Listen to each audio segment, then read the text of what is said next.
Bonjour, mesdames et messieurs.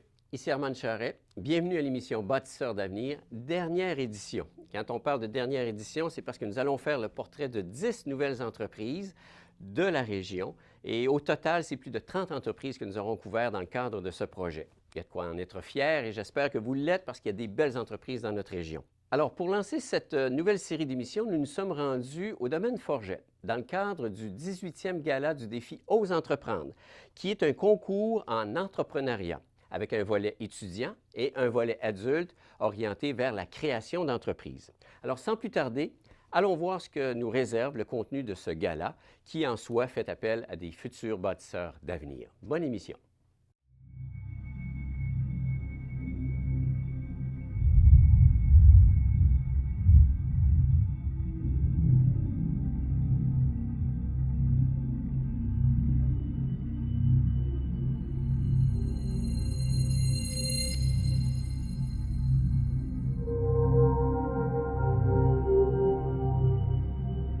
Myriam Gauthier, agent du MRC de Charlevoix. Bonjour. Bonjour. C'est une belle journée aujourd'hui, là. Très belle journée. On appelle ça la journée du défi Ose entreprendre. Exactement. C'est la journée du gala local. Parce qu'il faut savoir qu'au défi Ose entreprendre, il y a 3 échelons. Local, qui couvre tout Charlevoix, les 2 MRC. Ensuite, le régional, qui est capitale nationale, et national, qui est pour toute la province.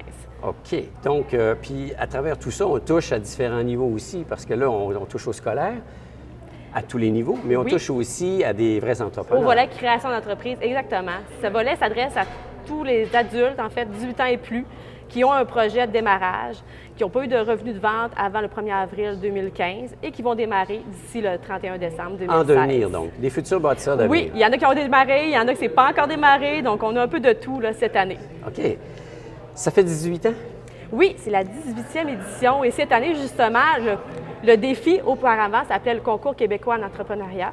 Et cette année, l'organisation nationale a vraiment revampé l'image au complet, donc avec le nouveau nom, Défi Ose entreprendre, nouveau logo, vraiment un vent de fraîcheur, je dirais. En 2016, oui, là. Oui, vraiment, ça fait du bien. Puis c'est peut-être ça qui a créé un engouement justement cette année au niveau création d'entreprise, parce qu'on bat un record cette année, on a reçu 11 dossiers. Donc, habituellement, une bonne année, c'était 7, 8 dossiers. On était très, très contents. OK. Et cette année, on en a 11. 11? Oui, donc... potentiel, là, 11, oui. Entreprises qui ont dit, ben, tiens, ça me tente d'être là. Tout à fait, exactement. Alors, en même temps, ce qu'il y a de plaisant, c'est qu'on voit arriver des jeunes déjà en autobus scolaire. Ça s'adresse à eux aussi beaucoup. Tout à fait. Ça va du primaire jusqu'au collégial. Donc, cette année, on a 8 projets nouveaux entrepreneurs étudiants. Ça a été un petit peu moins bon que les autres années, mais ça a brassé beaucoup aussi comme au le niveau, bon vin, là. ça, je veux dire, il y a des hauts et des bas. Exactement. Cette année, un petit creux, mais au niveau collégial, on a 3 projets. Des fois, au niveau collégial, on n'en avait aucun. Okay. Donc, ça varie d'une année à l'autre. Quelle est la réaction de ces jeunes-là, en gros, selon votre point de vue? Parce que là, vous faites partie en tant qu'organisateur, avec d'autres organismes aussi, là. On est un comité, on travaille ensemble, on se rencontre. Bon, c'est tranquille, quel projet qui pourrait. Donc, on cible aussi des fois des entrepreneurs qu'on entend parce que parler. Vous êtes pistonnés, vous autres aussi, selon vos milieux, là. Exactement. Donc, on fait un gros travail aussi, là, parce que souvent, les inscriptions, ça rentre dans les dernières semaines. Fait que quand on est au mois de début février, il y a un petit stress parce qu'on n'a pas beaucoup de projets d'inscrits, mais par la suite... Alors, c'est vous qui, de fait, en plus de recevoir les projets, les évaluez? On les évalue, dans le fond, on évalue s'ils ont les bons critères, s'ils répondent aux bons critères. Par la suite, nous, on a créé des jurys, un pour le niveau étudiant et un volet création d'entreprise. Donc, les jurys reçoivent tous les projets papier et ensuite ont des entrevues. Donc, sont en meilleure mesure ensuite d'évaluer vraiment la qualité de l'entrepreneur. OK. Et c'est à ce moment-là ensuite qu'on est capable d'établir les gagnants. Alors aujourd'hui, donc on est au domaine Forget, c'est aujourd'hui que ça se passe. Donc tous les nommés vont bien sûr savoir qui, parmi les nommés, sont les gagnants, là. Oui, exactement. Et cette année, en création d'entreprise, nous avons 11 projets. Bon, on est super contents, mais on a 5 catégories aussi. Donc, on a 5 projets qui sont assurés de monter au niveau régional. Oh! Donc ça, c'est une excellente nouvelle. On a du bioalimentaire, économie sociale, commerce, services aux entreprises et aux individus. Donc, c'est une bonne cuvée. Une très bonne cuvée. C'est des beaux projets, des beaux promoteurs. Et cette année, je vous dirais, on a remarqué quelque chose lors des entrevues. les personnes ne parlaient plus nécessairement de « je veux être en compétition », je veux me démarquer. Non, ils voulaient être en partenariat avec ce qui se faisait déjà dans le milieu. OK. Ça a été un mot que chacun, là, dans les entrevues, sans se le dire, je pense qu'ils ont nommé partenariat. C'est on un veut changement collaborer. d'approche. Oui, un changement d'attitude. Ils s'en viennent dans le milieu, mais ils ne veulent pas le voler la place à quelqu'un d'autre. Ils veulent plus être complémentaires à ce qui se fait déjà. Ça, je pense que ça va être quelque chose qui va être gagnant, justement, pour cette personne-là. Puis on a des projets aussi, beaucoup de projets de famille cette année. Puis Dieu sait que l'union fait la force. Exactement. On a des frères qui sont partis ensemble, on a un duo mère-fille, donc c'est vraiment intéressant. Dans le contexte où c'est la 18e année, on ne connaît pas si de fait, parmi les années précédentes, il y en a qui ont eu des idées, qui ont été nommées, puis qui ont été récipiendaires d'un prix, qui Oui. aujourd'hui sont en affaires. On le sait-tu, on le sait-tu pas? Bien, au niveau création d'entreprise, on le sait, ceux qui... bon, il y a des projets, des fois, malheureusement, qui ne voient pas le jour, mais il y a des projets qui ont pris de l'ampleur puis qui ont continué. Si on pense à la Courbe de l'Arbre, Pince-Exclamation, Élie Charlevoix, l'année dernière, Gabrielle Fortin, designer, justement, qui est notre porte-parole cette année.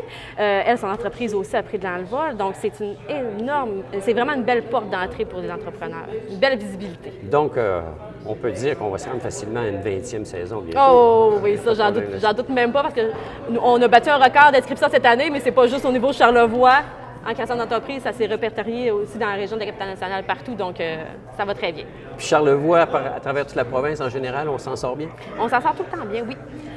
Déjà, au national, c'est plus difficile parce que la compétition est plus féroce, mais au niveau régional, habituellement, on s'en sort toujours avec quelques gagnants. Et cette année, avec 5 dossiers qui montent, moi, je suis convaincue qu'on va avoir une très belle année. Oui. Myriam Gauthier, d'AMRC, merci beaucoup. Ça me fait plaisir. Félicitations, venez me voir. Cette année, dans nos projets, on a eu beaucoup de duos de famille. Duo mère-fille, 2 duos de frères. Qu'est-ce que cette dimension familiale vous apporte de plus dans votre projet? Je devrais laisser Jonathan parler de ça que moi, parce que c'est un peu... Ben, en fait, pour faire une histoire courte, le projet vient à la base d'une idée de notre père qui est décédé, puis on l'a repris. Puis une des choses qui nous a toujours inculqué, c'est que la famille, c'est la chose la plus importante. Puis là, il est décédé aujourd'hui, mais il nous disait toujours, le jour que je serai plus là, vous allez encore vous avoir. Puis je crois que d'avoir un partenaire en entrepreneuriat dans lequel tu as confiance de A à Z, que tu connais aussi parce que je suis juste 28 ans, là, mais 27 ans, mais mon frère, je le connais depuis déjà 27 ans aussi. Là, fait que je crois que c'est la clé du succès aussi d'avoir confiance à 100% dans son partenaire, là, puis de ses capacités et de se connaître pour être capable d'être complémentaire. Et présentement, la première habitation est en construction. Oui. Elle est presque finie, en fait. Là, on est à l'étape de la finition de cette habitation-là présentement. Donc, quand l'étape de location va pouvoir débuter à ce moment-là? On veut être prêt pour cet été. C'est un peu le même principe que tout le monde. Là. La date n'est pas totalement choisie parce qu'on est bien évidemment assujetti aux lois de la nature, puis s'il neige plus longtemps, etc. Parce qu'on a encore beaucoup de pain sur la planche, mais on vise d'être prêt pour le 1er juillet. Bonne chance et on vous suit sur Facebook. Bonne chance la suite. Madame Tremblay, enseignante au niveau collégial, bonjour. Bonjour. On vous retrouve aujourd'hui dans le cadre du défi Ose entreprendre et vous avez supervisé une classe ou des élèves Oui, c'est ça. pour un projet ici. Quel était le projet en question? Bien, en fait, j'ai été impliquée, moi, dans 2 projets sur les 3 qui ont déposé ici. Donc, j'ai été impliquée au niveau de l'encan chinois dans la classe, dans le cours que moi j'enseigne, qui est projet d'affaires. J'ai été impliquée, en fait, moi je leur ai donné comme leur travail de session, leur devoir, en fait. Puis eux ont fait une créativité, donc ils ont fait un encan chinois au profit d'un organisme sans but lucratif. OK. Puis l'autre projet, c'était acheter Charlevoix, donc c'est un défilé pour dire aux gens qu'on peut acheter dans notre Charlevoix plutôt que d'aller L'achat local. Effectivement, l'achat local plutôt que d'aller exporter, en fait. Est-ce qu'ils sont conscients de ça, pas mal? Oui, les jeunes, oui. Puis je dirais que si je prétends pas que ça a changé les habitudes d'achat de tout le monde, je parle de la clientèle étudiante, mais franchement, les étudiants ont quand même sensibilisé leur entourage et fait un peu attention à leur achat, par exemple, Internet. OK. Bon. OK, un oui, peu. parce que les jeunes sont souvent sur Internet, puis quand on achète sur Internet, aujourd'hui, on achète à l'extérieur. Exactement. Ah bon, bien, les en sont conscients. Donc, c'est en fait entreprendre pour apprendre, en Oui, réalité. c'est ça. Oui. Quelles sont les principales valeurs qu'on peut anticiper, retrouver dû au fait qu'on s'implique dans un développement d'entreprise potentielle? Bien, je pense qu'il y a une grande fierté. OK? Il y a une grande fierté. Puis, je vais prétendre avoir permis aux étudiants de dépasser leurs limites. des fois, ils ne sont pas conscients qu'ils sont capables d'atteindre cet objectif-là. Ils apprennent à se faire confiance. Ils apprennent à se faire confiance, ils apprennent à travailler en équipe, ils apprennent à développer un projet, un produit. Ils apprennent aussi à toucher les gens, d'avoir un impact dans la collectivité, de faire du bien à l'extérieur, parce que nous, c'est un peu des projets de sensibilisation dans les deux cas. Ils apprennent aussi nettement à faire une création totale, donc toute la planification de l'entreprise, la coordonner. S'il y a un problème, il faut qu'il se tourne de bord puis qu'il pallie. On passe du rêve à la réalité. Oui, c'est ça. Ça n'a pas toujours été facile. Non, hein? Non, ça n'a vraiment pas toujours été facile. Puis une fois le projet sur la table, j'imagine qu'il y a tout l'aspect persévérance qui rentre en ligne de compte là-dedans. Oui, c'est ça. Si je prends par exemple la gang de l'encan chinois, je pense que quand ils se sont embarqués, ils ne savaient pas que c'était autant de boulot. Ah, OK? Ils ne savaient vraiment pas que c'était autant de boulot. Mais une fois qu'on est dans l'engrenage, on doit continuer. on a tendance à sous-estimer. Oui, c'est ça. Exactement. C'est pas votre première année ou c'est pas votre première fois que vous participez à ce projet-là? Au projet, oui. Oui? Oui, Et c'est ça. vous, personnellement, vous avez trouvé ça comment comme expérience?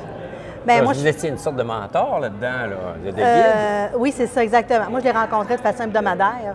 Puis de façon hebdomadaire, moi, je leur donnais des idées, mais en fait, il n'y avait aucune obligation de les suivre ou non, là. Donc, là, je leur donnais des idées, on discutait, on échangeait. Puis là, je leur disais, avez-vous pensé à ça? C'est bien, je les encourageais. Donc, c'est vraiment un rôle de mentor pour ce projet-là. Puis pour ce qui est du projet du défilé, là, ça, c'est le projet du défilé, on l'a vraiment fait avec deux autres de mes collègues, là, donc Léa Lapointe et Marie-Pierre Audy. OK. Est-ce qu'on peut dire que les jeunes sont plus sensibles aujourd'hui à l'aspect entrepreneurial des choses? Je pense que oui. Si on a actuellement des capsules là, qui tournent sur YouTube au niveau du centre d'études, puis quelque chose qui revient rapidement parce qu'on a interrogé les étudiants. Le fait d'avoir vécu un projet comme ça, plusieurs ont dit que c'est ce qu'ils vont retenir dans leur étude collégiale. Ah. OK? Donc, parce que c'est vraiment un accomplissement et une mise en pratique de toute une variété de compétences qu'ils ont acquises. Là. Ça ne veut pas dire nécessairement qu'ils vont se partir en affaires, c'est pas ça le but, mais on apprend quand même toutes les compétences qu'on retrouve dans une entreprise d'administration générale. Ça les aide à démystifier un petit peu comment c'est structuré une entreprise, pourquoi des fois la direction prend telle et telle décision. Oui, exactement.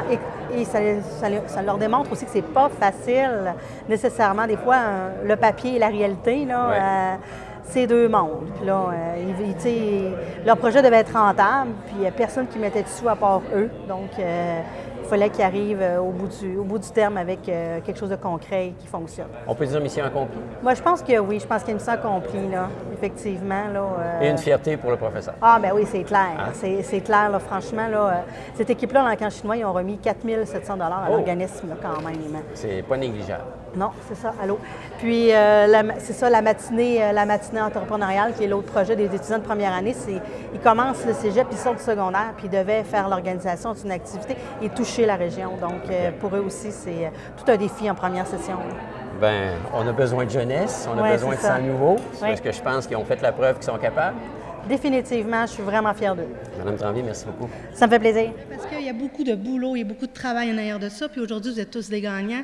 Vous avez une belle visibilité, puis soyez fiers.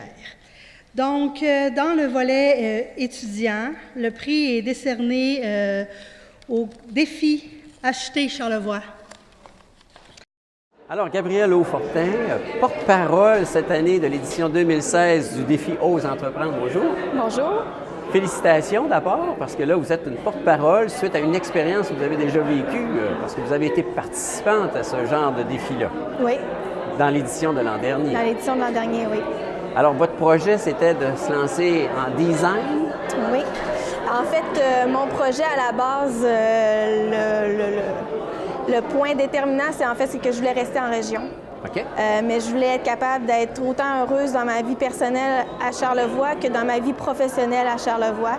Donc, pour ça, j'en suis venue à l'éventuelle conclusion que je devais créer mon propre emploi pour être capable d'exploiter toutes les connaissances que j'avais acquises pendant mes formations, puis en même temps être capable de rester dans la région avec ma famille puis mes amis.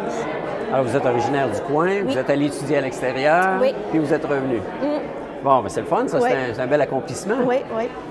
L'an dernier, vous avez vous avez participé. Ça a demandé quoi comme préparation par rapport à dire, tiens, je dépose un projet, puis ça me tente de faire partie de ce défi-là en tant que potentiellement une personne nommée pour être gagnante, peut-être? Ça prend une préparation au niveau du plan d'affaires, ça c'est certain, parce qu'on a à calculer, voir si notre entreprise a une raison d'être aussi. Est-ce que j'ai une place dans le marché? Est-ce que je suis capable de gagner ma vie aussi? Mais ça prend une préparation aussi au niveau de soi-même, être capable de se vanter, d'avoir confiance, pas juste en son projet, mais en son potentiel, en son propre potentiel en fait. Parce qu'on ne va pas juste vendre un projet, on ne va pas juste vendre un produit ou un service. Devant le jury, on doit vendre sa personnalité entrepreneuriale aussi, c'est important. Et on a fait le saut, parce que là, c'est officiel, vous aviez gagné, mais là, aujourd'hui, vous êtes en affaires. Oui. Est-ce que toute cette préparation-là vous a été très utile en date d'aujourd'hui? En fait, c'est la préparation, puis aussi tout le cheminement. On est vraiment, pendant le concours, on est vraiment bien encadré, bien soutenu. Il y a beaucoup de motivation, il y a beaucoup de commentaires positifs qui ressortent tout au long des entrevues et des rencontres qu'on va faire pendant le concours, selon les différents échelons. Puis les gens sont là pour nous motiver puis nous aider à nous convaincre qu'on est capable d'aller jusqu'au bout de notre projet puis de le porter jusqu'à la fin là, du concours. Et aujourd'hui, comment ça va? Ça va super bien. Les résultats sont au-delà de ce que j'espérais vraiment. Donc, la clientèle répond, la clientèle revient aussi. J'ai des clients qui font affaire avec moi, pas juste une fois. Donc, ça, c'est vraiment très positif. Je suis vraiment contente des développements là, jusqu'à présent. Je vous regarde, vous êtes toute jeune. Je veux dire, est-ce que la jeunesse est un inconvénient ou bien non, c'est un atout? Parce que très souvent, en affaires, on se dit, bon, ben, regarde, elle est toute jeune, on va lui laisser faire ses classes, puis après ça, on ira la voir. Oui, c'est ça. C'est difficile un peu, mais je pense que le concours est là justement pour apporter cette crédibilité-là parce que, bon, j'ai débuté, je débutais pas juste comme entrepreneur, je débutais aussi comme professionnel. OK. Donc, faire les preuves quand on n'a pas beaucoup de bagages, c'est difficile, puis on le sait qu'on est peut-être moins perçu comme quelqu'un de sérieux dans sa démarche, mais avec le concours, ça nous aide beaucoup. Il y a aussi le fait, bon, c'est ça, on est jeune, donc on est peut-être moins pris au sérieux. Mais moi, je dis souvent que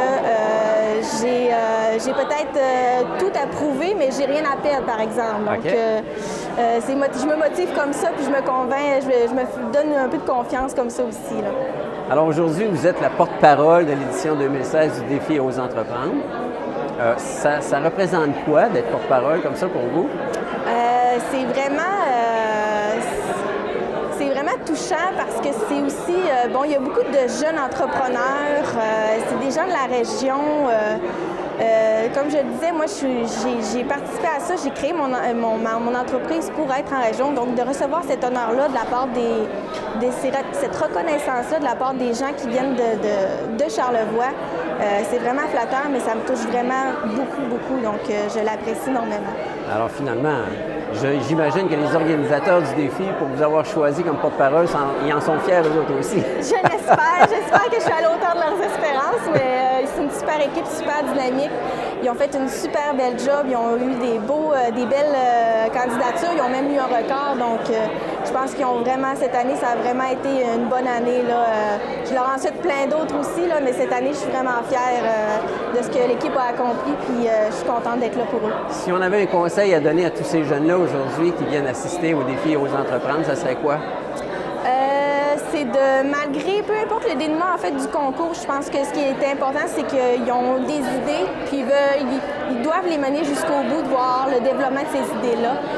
Ils doivent suivre leurs intuitions, puis peu importe on est où dans notre développement de projet, c'est sûr qu'on va rencontrer des échecs, des embûches, des gens qui vont peut-être nous décourager quand on va avoir besoin d'être encouragés, mais je pense que c'est de prendre ces choses négatives-là puis de les transformer en choses positives, de rebondir là-dessus. Moi, quand on me disait non ou quand on me disait « je suis pas certaine de ton projet », ben moi, je m'en servais, puis fille orgueilleuse, je leur disais « ben je vais vous convaincre le contraire ». Fait que je mettais les bouchées doubles, puis c'est ce qui m'a permis peut-être d'aller jusque... Je suis heureuse d'avoir écouté votre petite voix. Oui, vraiment. J'ai bien fait d'écouter mes intuitions, puis c'est ce que je conseille aux autres aussi. Alors, votre entreprise s'appelle comment? Gabrielle Aufortin Designer. Et voilà. Alors, on peut vous retrouver, j'imagine, sur un site Internet? GabrielleDesigner.ca, ma page Facebook, sur Instagram aussi, là, les réseaux sociaux. Donc, c'est le moyen efficace de me retrouver, oui. Madame Fortin, merci beaucoup et bonne chance. Merci à vous. La production de l'émission Bâtisseurs d'avenir est rendue possible grâce à la participation financière de nos partenaires Desjardins Entreprises de Charlevoix, la MRC de Charlevoix, ainsi que Promutuelle Assurance du Lac-aux-Fleuves. Merci à ces précieux collaborateurs. Frédéric Dufour du Centre Desjardins Entreprises, bonjour. Bonjour. Aujourd'hui, c'est le défi Ose entreprendre. C'est la 18e saison, mais je pense que Desjardins, d'une façon globale et générale, a toujours été impliqué depuis ses tout débuts, ça. Absolument. Depuis 18 ans maintenant, on est partenaire de l'événement, qui était autrefois le Concours québécois en entrepreneuriat. Maintenant, ça a changé de nom, Défi Ose entreprendre. Effectivement, c'est important pour nous de participer à cet événement-là parce que c'est un événement qui nous tient à cœur, d'aider aux entreprises, que ce soit des entreprises qui sont en démarrage, qui veulent démarrer ou des projets collectifs étudiants. Donc, effectivement, ça nous tient à cœur. Puis ça ouvre la porte à des futurs entrepreneurs aussi. Ah, absolument. Bien, vous savez, hein, l'entrepreneuriat, c'est le moteur économique de chaque région. Donc, c'est sûr que tant au niveau de nos jeunes petits promoteurs, c'est-à-dire tout ce qui est projet scolaire, bien, on crée un petit peu une fibre entrepreneuriale de leur côté. Donc, éventuellement, peut-être qu'ils auront de l'intérêt à vouloir se partir en entreprise. Puis, inversement, pour ceux qui se partent déjà en entreprise, c'est une belle visibilité. Puis, ça leur permet de leur donner une bonne tape dans le dos, puis éventuellement de créer des belles entreprises pour la région. Parce que la jeunesse, c'est l'avenir, c'est le futur? Absolument, ben oui, tout à fait, c'est le futur. Hein? Si on n'essaie pas de créer une relève, ben tantôt on va avoir des problèmes. Effectivement. Pour Desjardins, d'être impliqué ici localement aussi, ça crée d'autres sortes de liens avec la population? Oui, absolument. Ça crée plusieurs liens. Je vous dirais qu'il y a plusieurs entreprises qui passent par le concours, qui viennent nous voir, qui veulent continuer à avancer, continuer à développer, démarrer leurs entreprises. Donc, il y a des liens qui se créent. Puis effectivement, on est en mesure à ce moment-là, en connaissant, en voyant un peu les projets, la réussite qu'ils gagnent, bien, de les accompagner adéquatement. Parce que dans les faits, quand on regarde tout ça, je veux dire, l'objectif derrière tout ça, c'est de sensibiliser les jeunes au monde des affaires, puis potentiellement développer leur fibre entrepreneuriale dans le but de créer des futurs emplois, là. Ultimement, effectivement, c'est l'objectif. C'est clair que ce n'est pas tous les jeunes qui ont cette fibre-là, mais si on peut la créer pour certains d'entre eux, juste une seule, bien, je pense que c'est une victoire en soi. Puis, comme je le disais tout à l'heure, bien, l'objectif, c'est qu'ils réussissent à créer un beau projet, une entreprise qui, économiquement, va avoir des impacts sur la région. Il y a eu des belles entreprises qui sont sorties d'ici dernièrement avec certains lauréats, là. On a juste rencontré la porte-parole de cette année, qui est Mme Fortin, designer, qui a gagné l'an dernier, toute jeune, toute dynamique. C'est rafraîchissant. Absolument. Vous voyez le résultat un petit peu de l'après-concours. Il y a des belles entreprises qui en ressortent gagnantes de tout ça, qui connaissent une belle visibilité puis qu'on voit de plus en plus dans l'actualité.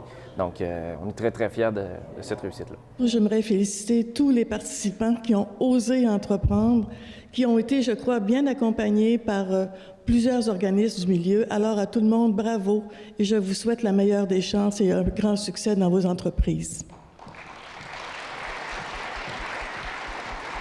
Merci, Mme Simard. Écoutez, au nom de TVCO, on est très heureux de pouvoir remettre ce prix à cette nouvelle entreprise qui, espérons-le, pourra perdurer à travers le temps parce qu'on en a besoin de nouvelles entreprises. Et vous, les jeunes qui êtes ici présents aujourd'hui, puis que de fait, le côté entrepreneuriat vous intéresse, mais vous êtes des futurs bâtisseurs d'avenir et ne lâchez pas, comme votre porte-parole, Mme Fortin, le disait, il faut se faire confiance, il faut s'écouter et foncer surtout.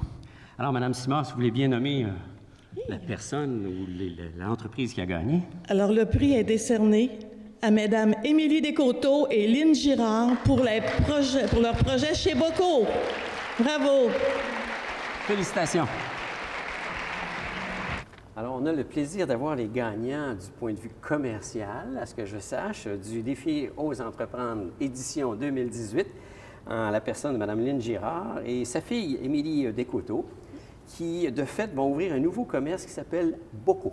Chez Boco. Chez Boco. Effectivement. Et voilà. C'est prévu pour quand? C'est prévu pour environ vers la mi-mai. parce qu'étant donné, il faut ouvrir un petit peu avant la saison estivale. Et Ce qui est demain, pratiquement. Ce qui est demain, oui.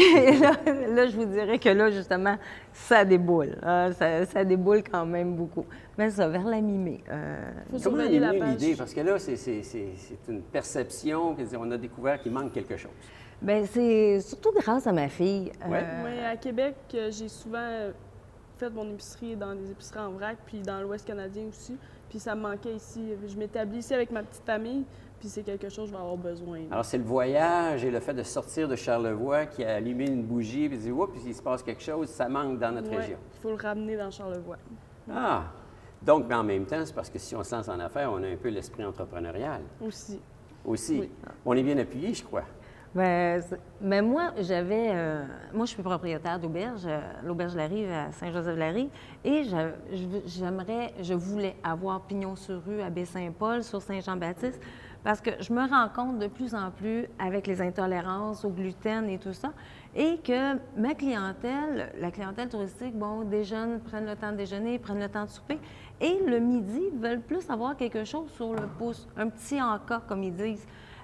Mais je voulais avoir quelque chose qui était accessible aux gens qui ont une intolérance au gluten. Donc, je parle à ma fille, j'aimerais ça avoir un petit truc pour une petite sandwicherie, quelque chose de léger, de simple, qu'on prend un mets préparé, on s'en va. Puis elle me dit, ben moi aussi, je suis en train de préparer un petit plan d'affaires, je sais pas faire quoi. Puis avec leur raconte, je dis, garde, qu'est-ce que t'en penses? On unit les deux. Puis ça s'est décidé en janvier. Et comme étant propriétaire d'auberge, la saison touristique va débuter en juin, il faut que ça soit fait pour le mois de mai, avant la nouvelle saison. Alors, on s'est lancé, on est parti, et de là est né Chez Boco. Avec votre expérience, vous servez un petit peu de mentorat par rapport à votre fille là-dedans? Oui, mais quand même, malgré l'expérience, j'ai également un mentor, donc avec le mentorat, oui, mais non, ça va bien. Mais c'est certain qu'avec les contacts et tout, une belle clientèle, non, puis on est bien entouré, puis on est chanceux dans Charlevoix. Parce que dans Charlevoix, on a tellement des beaux produits. Vous savez, on va avoir comme le miel du cratère, on a beaucoup de beaux produits, on a de la lavande. Donc, on peut faire de beaux partenariats.